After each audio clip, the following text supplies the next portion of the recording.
নমস্কার বন্ধুরা, কেমন আছো তোমরা সবাই? আশা করি সুস্থ আছো, ভালো আছো। আজ বুধবার, এখন 5:30 মতো বাজে। তো বেশ টানা একটা ঘুম দিয়ে উঠেছি। এত গরম বাইরে ছিল, তো টানা একটা ঘুম দিয়ে উঠেছি আর একটু রেডি হয়েছি। আমার কিছু কাজ আছে নিজের দোকানে, তো সেখানে যাব, কিছু কাজ কমপ্লিট করব। তারপরে আর আজকের ব্লগটা না আশা করি তোমাদের দেখতে খুব ভালো লাগবে, কারণ আজকের ব্লগটা থাকবে বিয়েবাড়ির ব্লগ। আর আমিও দোকানের কাজগুলো পটপট করে করে নিচ্ছি, এরপর রেডি হব। এখন 10টা মতো বাজে, আমরা সবাই রেডি হয়ে গেছি। আর এত গরমে তো মানে কিছুই যেন গায়ে মানে পরতে ইচ্ছে করছে না। তো মোটামুটি একটা হালকা শাড়ি পরে নিয়েছি, রেডি হয়েছি। তো ওরাই একসাথে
আমাদেরকে কি চুলটা ধার দিবি রে রাত।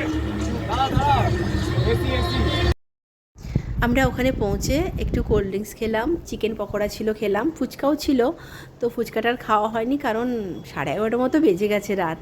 তো সবাই মোটামুটি একটা ফ্যানের সামনে বসে যে যার গল্প করা শুরু করে দিয়েছে। আর একটু পরেই আমরা খেয়ে নিব, তারপরে বিয়েটা হয়ে যাবে, মানে বিয়েটার টাইম আছে 12টার পরে, 12:30টার পরে বিয়ের টাইম আছে। তো ভাবলাম আগে খেয়ে নিই। এবারে সবাই মিলে বসে গেছি খেতে। তো আমি প্রথমে নিয়েছিলাম পোলাও আর চিকেন চাপ, আর ছিল একটা চপ। আস্তে আস্তে খাওয়া শুরু করলাম। এরপর মোটামুটি আর ভিডিও করা হয়নি মাঝখানটায়। এবার আমার ছোটো ছেলে বসে খাচ্ছে খাসির মাংস, আর আমি তো খাসির মাংস খাই না। আর গরমে না একদমই খেতে পাচ্ছিলাম না। তো মোটামুটি একটু একটু নিয়ে সব টেস্ট করে দেখেছি, আর এই রসগোল্লাটা দারুণ লেগেছে।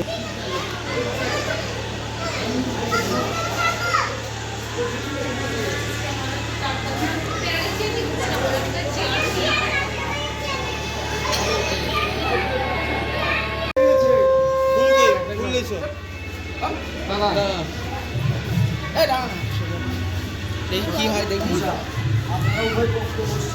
হ্যাঁ গরম না সুপারি দিয়ে সত্য পকোড়া করে না।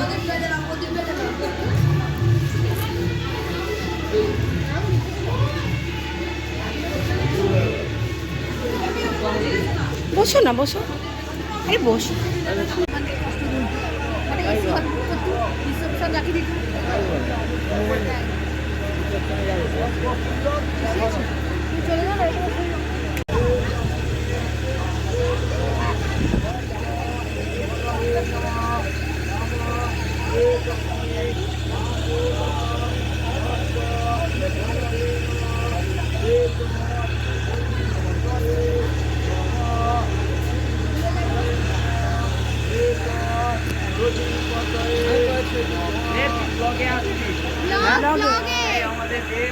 এই আমাদের দেববাবু। হাই বল, হাই বলতে পারবি না? হ্যালো বল তবে। Hi guys, hi guys.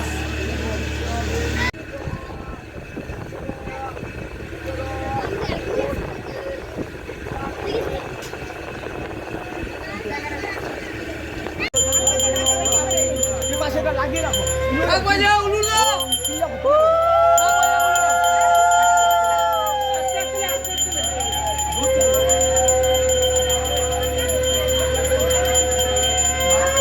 হাতবার হইলে কইব, হিসাব করো, হিসাব করো। হাতবার হইলে কইব। এই সাতবার হয়েছে, সাতবার হয়েছে। আমি গুনিনি, তোমরা গুনবে। ঠিক আছে। ওম দামি উঠেছে। দাঁড়িয়ে দাঁড়িয়ে হইছে, হাত দিচ্ছে। আর একটা এক্সট্রা ঘুরিয়ে দাও। দাঁড়াও দাঁড়াও।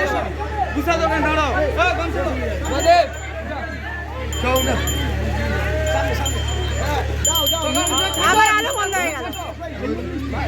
দাও ছিটো ছিটো ছিটো দাও ও ছিটো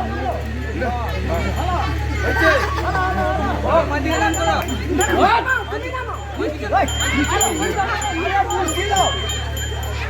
ওটা ছুড়ে ছুড়ে দে, সেদিক দিয়ে ছুড়ে দে।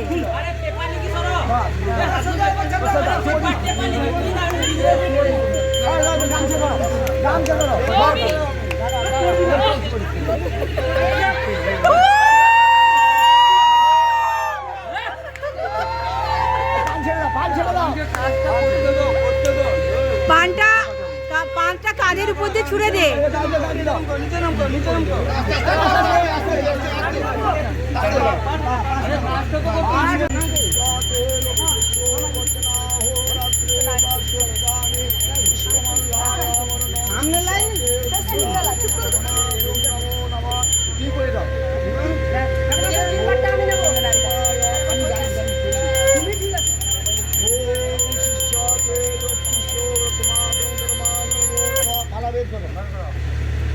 আমরা ফিরে এসেছিলাম, 3টে মতো বেজে গেছিলো। তো এসে বিছনা করে তারপরে একটু ফ্রেশ হয়ে শুতে যাব, কারণ আমি বিয়ে শেষ করে আসিনি, কারণ আমার বড় ছেলে কালকে ভোরবেলা বাস ধরে কলকাতা যাবে, ওই কারণে আর পুরো বিয়েটা দেখে আসিনি। তো তোমাদের ব্লগটা কেমন লাগলো জানাবে, যদি কিছু ভালো লেগে থাকে প্লিজ লাইক করবে।